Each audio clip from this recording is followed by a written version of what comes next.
dan selalu dalam lindungan Allah Subhanahu wa taala. Nah, hari ini kembali lagi kita belajar tema dengan Ustazah. Namun, pada pembelajaran tema kali ini kita akan belajar pada mata pelajaran Bahasa Indonesia. Namun, sebelum kita memulai pembelajaran, kita berdoa dulu bersama-sama ya. Bismillahirrahmanirrahim. Rabbi zidni ilman warzuqni fahman. Amin. Nah, anak-anak Ustazah, silakan simak materi pembelajaran hari ini ya.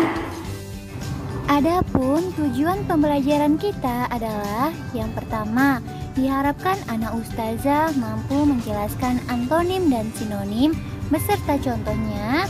Kemudian, yang kedua adalah diharapkan anak Ustazah mampu mengidentifikasi kata ulang yang terdapat di dalam kalimat dan memberi contohnya.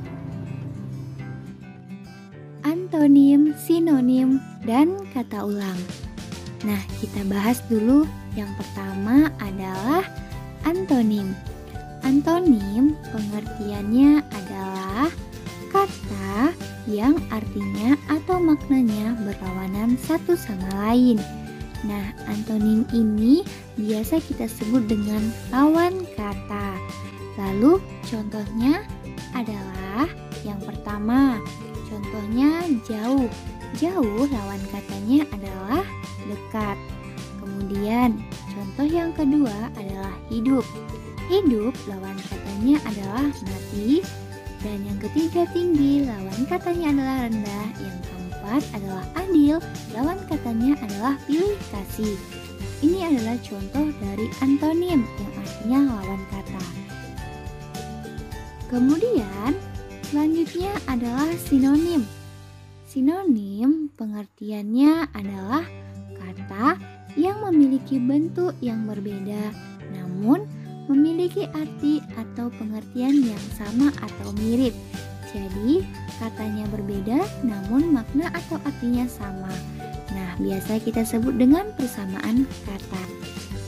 Nah, untuk contoh dari sinonim ini, yang pertama adalah bertemu.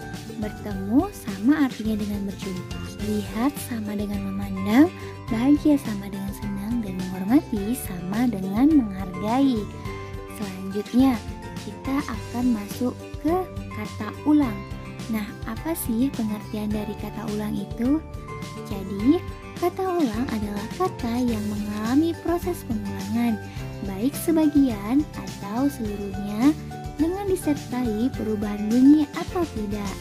Nah, kata ulang ini dapat diterapkan pada kata dasar, kata berimbuhan, ataupun pada kata gabung. Jadi, kata ulang ini adalah kata yang diulang kembali. Nah, kata ulang ini ada macam-macamnya. Apa saja macam-macam dari kata ulang? Yang pertama, macam-macamnya adalah kata ulang murni. Kata ulang murni adalah kata ulang yang berasal dari kata dasar itu sendiri. Nah, kata dasarnya itu diulang kembali. Contohnya adalah lumbung-lumbung. Nah, lumbung-lumbung kata dasarnya adalah lumbung. Maka karena kata ulang murni, kita membacanya menjadi lumbung-lumbung. Kemudian contoh lainnya adalah satu-satu. Nah, selanjutnya ada kata ulang berubah bunyi. Kata ulang berubah bunyi ini adalah kata ulang yang mengalami perulangan disertai dengan perubahan bunyi. Contohnya bolak-balik. Bolak-balik ini sendiri adalah kata ulang yang mengalami perubahan bunyi pada sebagian katanya. Kemudian ada kata ulang berimbuhan.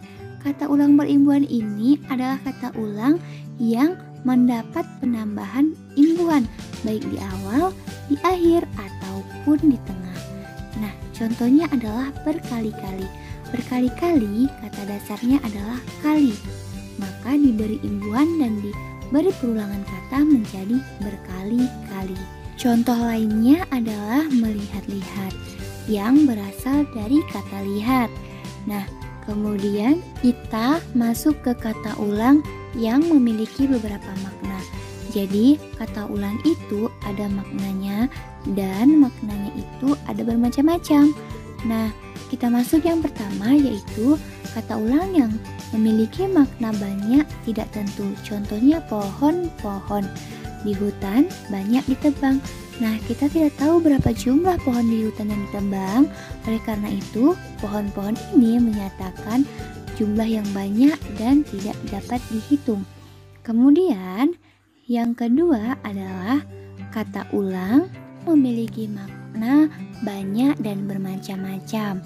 Contohnya, ibu membeli buah-buahan di pasar. Nah, buah-buahan ini artinya bermacam-macam buah. Dan bermacam-macam buah ini jumlahnya itu banyak. Maka kata ulang ini menyatakan banyak dan bermacam-macam. Kemudian yang ketiga ada kata ulang yang memiliki makna menyatakan kesamaan atau menyerupai. Nah, ini contohnya adalah Andi membeli mobil-mobilan di toko mainan. Kata ulangnya adalah mobil-mobilan. Mobil-mobilan ini adalah benda yang menyerupai mobil. Namun dalam hal ini, mobil-mobilan bukan mobil pada yang sebenarnya, melainkan mobil-mobilan adalah mainan. Nah, ini contoh dari kata ulang yang menyatakan kesamaan. Lalu ada kata ulang yang menyatakan agak atau melemahkan sesuatu. Contohnya, dia sudah berumur 20 tahun tapi sifatnya masih kekanak-kanakan. Nah, kata ulangnya adalah kekanak-kanakan. Kekanak-kanakan memiliki arti bahwa orang itu memiliki sifat yang seperti anak-anak, berarti menyerupai atau agak keanak-kanakan. Nah, ini adalah contohnya. Kemudian makna dari kata ulang yang kelima yaitu kata ulang yang menyatakan sangat. Contohnya, belajarlah segiat-giatnya agar kelak menjadi orang yang berhasil. Maka di sini kata ulangnya adalah segiat-giatnya. Segiat-giatnya menyatakan bahwa kita harus sangat giat. Kemudian yang keenam, kata ulang yang menyatakan intensitas atau dilakukan lebih dari sekali. Contohnya, Ino tertawa terbahak-bahak mendengar cerita Andi. Nah, tertawa terbahak-bahak berarti kata ulangnya adalah terbahak-bahak. Di sini memiliki makna bahwa Ino tertawa terus-menerus. Nah, bila intensitas menjadi terus-menerus mengartikan bahwa kata ulang ini dilakukan lebih dari sekali. Dan yang ketujuh adalah kata ulang yang menyatakan bilangan atau angka. Contoh, Ino adalah anak satu-satunya yang dimiliki orang tuanya. Satu-satunya adalah kata ulang. Nah, kata ulang ini menyatakan angka, artinya orang tua Ino hanya memiliki satu anak saja. Lalu yang kedelapan menyatakan saling. Contoh, sesama manusia kita harus tolong-menolong. Tolong-menolong adalah bentuk kata ulangnya yang menyatakan bahwa kita harus saling tolong-menolong. Artinya ada hubungan timbal balik, tolong dan menolong. Yang kesembilan menyatakan kegiatan. Nah, contohnya ibu diundang untuk masak-memasak di acara pernikahan tetangga. Kata ulangnya adalah masak-memasak, yang artinya melakukan kegiatan. Nah, ini tadi materi kita tentang antonim, sinonim, dan kata ulang. Selanjutnya untuk tugas, silakan anak ustazah kerjakan halaman 52 bagian A dan 53 bagian B. Itu tadi materi pembelajaran kita pada hari ini. Semoga anak-anak ustazah dapat memahami penjelasan yang ustazah sampaikan. Nah, sebelum kita mengakhiri pembelajaran, mari kita bersama-sama mengucapkan hamdalah. Alhamdulillahirabbil alamin. Ustazah akhiri dengan wabillahi taufiq wal hidayah. Assalamualaikum warahmatullahi wabarakatuh.